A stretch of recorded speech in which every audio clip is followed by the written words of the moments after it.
The best conversations don't give you answers. They challenge how you think. I'm your host, Stephanie Chung, and as a keynote speaker and the author of Ally Leadership, I get a rare kind of access to the real conversations with the people worth listening to. And this show is me bringing that access to you. So pull up a chair and let's dive into our next conversation with someone not like me.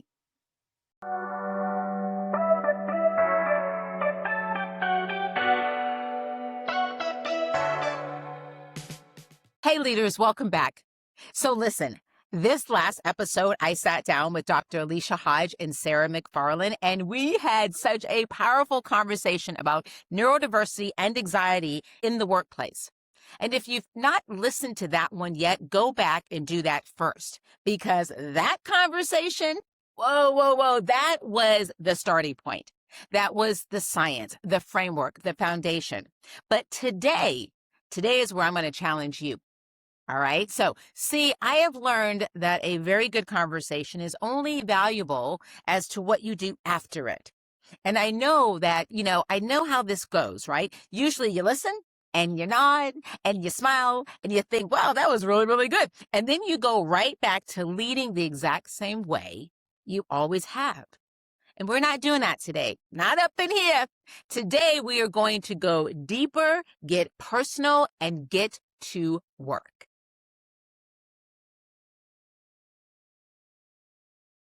So, when I think about coming up in my career, if I'm being really, really candid, I don't know that I even noticed whether or not I was working with someone that was neurodivergent. And I didn't start to pay attention to it until I got into a leadership position. Because once I got into a leadership position, then at that point, I'm in charge of leading the entire team. And so I, especially as I got more developed in leadership, when I realized that it wasn't just my style and everybody has to adapt to my style, but as I professionally matured as a leader and realized that, no, my job as a leader is to adapt to their style. So once I started to take that on, then I started to notice people who were more neurodivergent. Now, here's the truth. I would have, percentage-wise, I'm sure I worked my entire career with lots of people who were neurodivergent. I just didn't notice it. And one might say that perhaps I didn't notice it because I didn't care, because maybe I didn't think it affected me, right? But it definitely affected me once I started to lead, because leadership is leadership. You've got to lead the entire team, not just those that are like you or those that you understand. And so, it's such an interesting question that I'm being asked about when did I first notice it earlier in my career. I didn't notice it earlier in my career, and shame on me, because the truth of the matter is that they were there. Statistically, they have to be there. I just didn't notice it. And I think I didn't notice it because I didn't think it impacted me. But once it started to impact me, which is when I hit my leadership roles, that's when I started to notice. And then that's when I really started to set out to try to simply be better, because I don't want to be a leader to people who are just like me. I want to be a leader to all. And that's one of the criteria that we all have to do as leaders, is level up.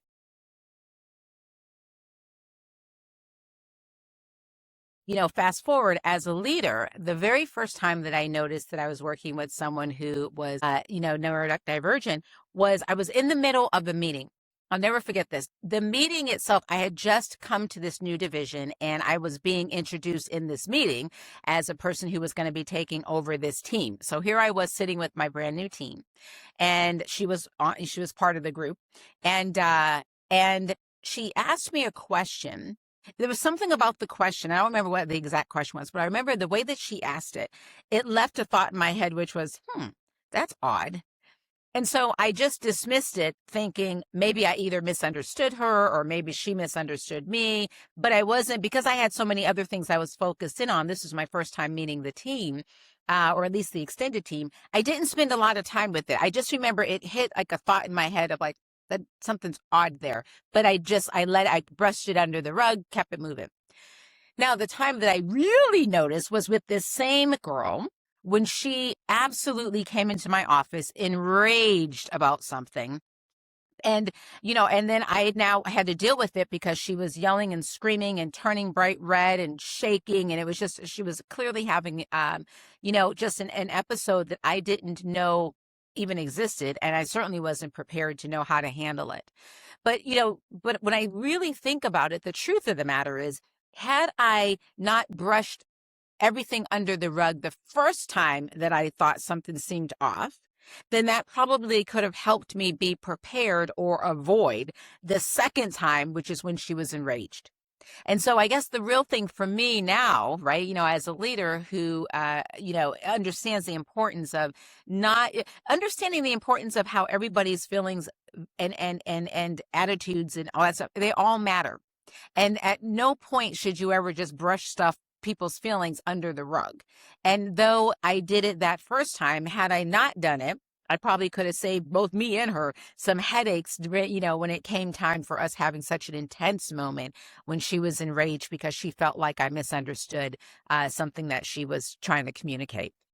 So that was a good lesson learned for me, that, as leaders, whether we can see the difference or not, that everybody's feelings has value, and that we really do a disservice if we just kind of run in like our hair's on fire and sweeping things under the carpet versus stopping, listening, asking questions, learning, and then taking action based on what it is that we just discovered or what we just heard. When I think about this same young woman that I worked with, and again, she was fantastic. When things were working great, they were working great. She was very smart, very bright. And so when she and I had that situation where she had an absolute, episode in a come apart, and she was so enraged, at that time, because of my lack of understanding, I definitely saw it as a her problem. I saw it as something that needed to be dealt with because she had an issue. She had a meltdown. She. But the more that I understand now, and especially just growing as a leader and understanding a little bit more about the neurodiverse community, this wasn't a she problem. This was a issue for all of us to try to understand and then figure out how we're going to work, together within it, right? And so, as I progressed and as I've learned, I've gotten better. But certainly at the beginning, I thought, you know what, this girl better get in line. I don't know what's going on with her, what her triggers are. I don't know. I don't care, right? Because we have a job to do. But I now understand the ignorance in that statement and that thought process on my part. And certainly, like Maya Angelou always says, better, do better. So now I get the complexity of the challenges that she was facing, that at the time I just didn't really care about. But now I understand that had to be a pretty challenging situation for her as well. And so, some of the work that I do is to really just let leaders like myself, we're not in the mental health sector, we don't understand all the different challenges, but what we can do at least is to try to understand that there's two sides of this story. Try to understand that it's not just a her problem, but there are things that we can do as well that will help this scenario so that all of us as a team can do better, get better, be better, etc.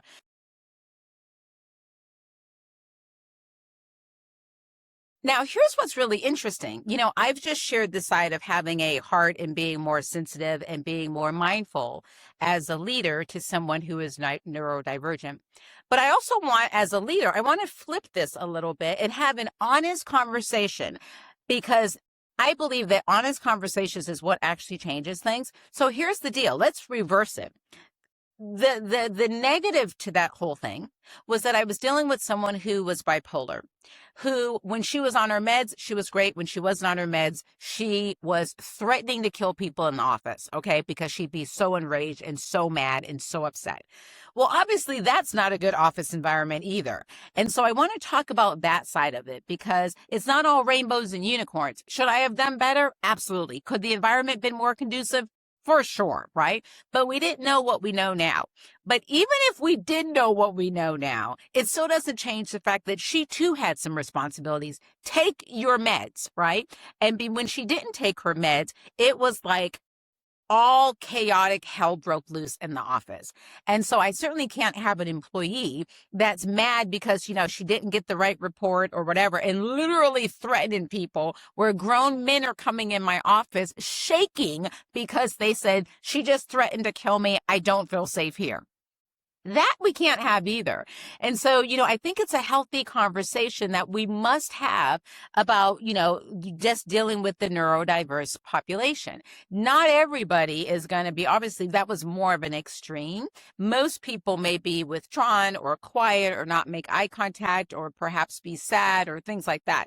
That's very different than threatening to kill somebody or threatening, someone to like to rip their throat out if they make that mistake again. That's a very different response and therefore different trigger points. And so I don't want to give the impression that, oh, it's, all rainbows and unicorns. It's not. It's a lot of understanding on everybody's part, but there is the part that we as, corporate America need to do better, whether it's a leadership position or just a company position, as to how are we going to work with the neurodiverse community, especially when we have them in the office, and how can we set them up to win.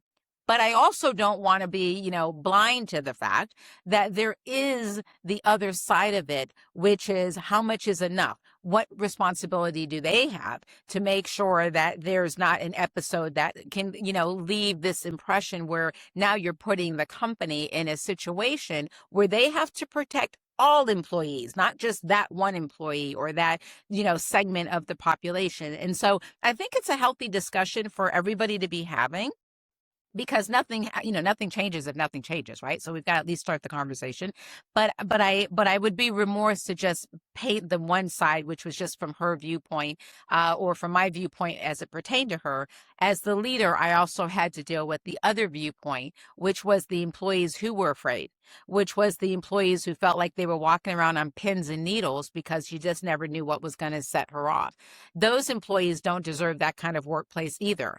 And the workplace has to be set up to make sure that they too are safe and that they too are, understood and protected. And so it's an interesting, I don't know, pros and cons. And I'd love to hear y'all's take, right? Because if you've ever worked with someone who had those types of triggers that really left the environment really chaotic, how did y'all handle it? What suggestions would you have? I don't want to just be the person, like, we can all sit there and talk about the textbook. Oh, we should do this. We should set up the environment. We should have a quiet space. We should do, stress balls. We can do all kinds of stuff, right? But when you're in the moment and things are on fire, now what do you do?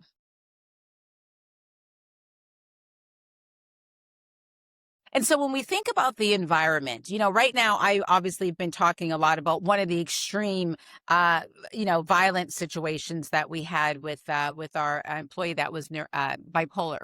But most don't fall under that category. Usually we're dealing with people who maybe have ADD or maybe have anxiety, those types of things. And so what are some things that we can do to make sure that the environment is conducive for those types of neurodiverse or neurodivergent employees? And what I would say is, we have to, we as leaders really need to think through a lot of things. Do we promote sleep as something that's important? Or do we brag about sleep? You'll get it when you're dead, right? Do we, have all these back-to-back meetings? Listen, as leaders, we know how much we don't like back-to-back meetings. We need a minute to process because we're going from meeting to meeting to meeting to meeting, and things don't usually get done as efficiently as they could be because we're too busy having meetings talking about it, right? We're talking about doing stuff and not actually doing stuff. So do we, as corporations, do we need to have people tied up in meetings all the time? I know for me, when I was leading teams, and I still do it to this day, I do not do meetings on Mondays and Fridays. I just don't.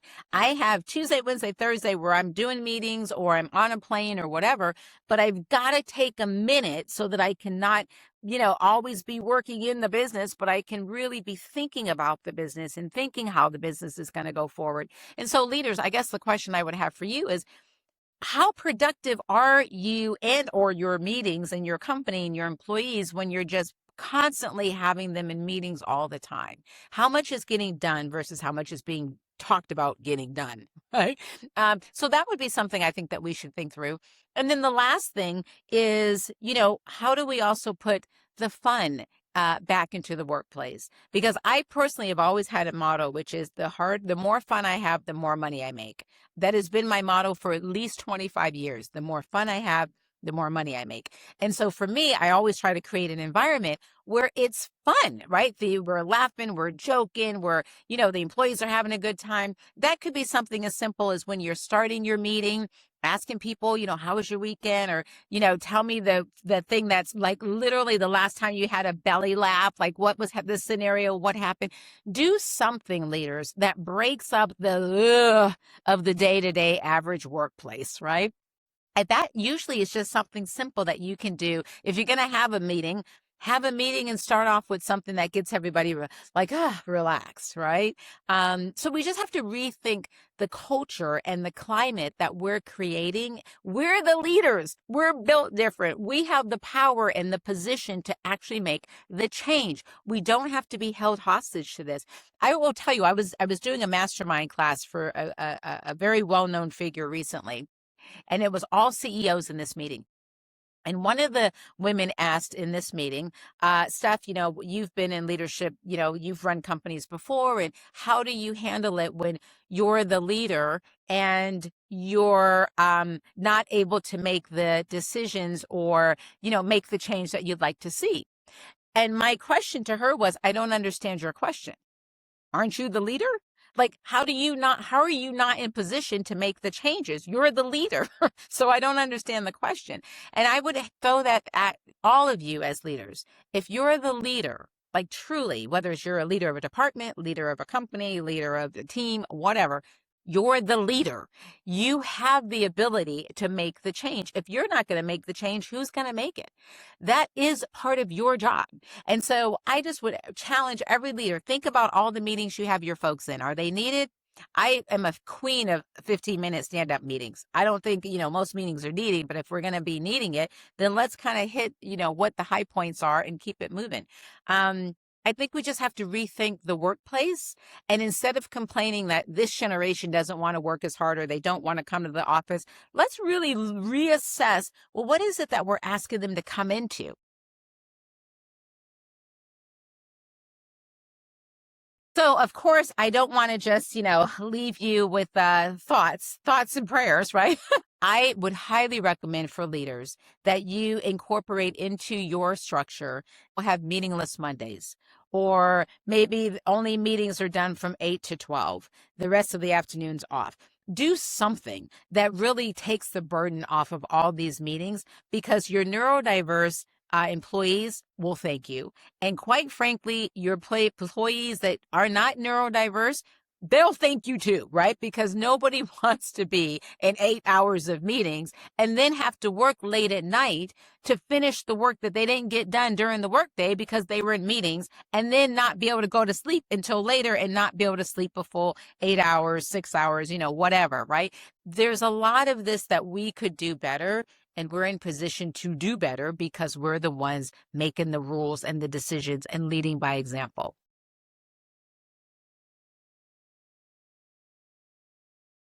The information is not the hard part. The hard part is deciding that the people on your team who move about the world differently deserve a leader willing to do the work to understand them. Not manage them, not tolerate them, understand them. If this is resonating, go grab Ally Leadership. It goes deep on all of it. Link is in the show notes. And share this episode with the leader who needs it. And I will see you next time.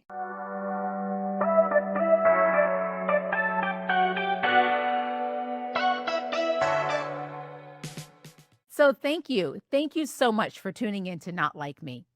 Listen, if this conversation made you think, do not keep it to yourself. Share it with a colleague or send it to a friend or a loved one. Bring someone else into the conversation, because growth doesn't happen in isolation. It happens when we learn from others, even when they're not like you. I'm Stephanie Chung, and I look forward to seeing you next time.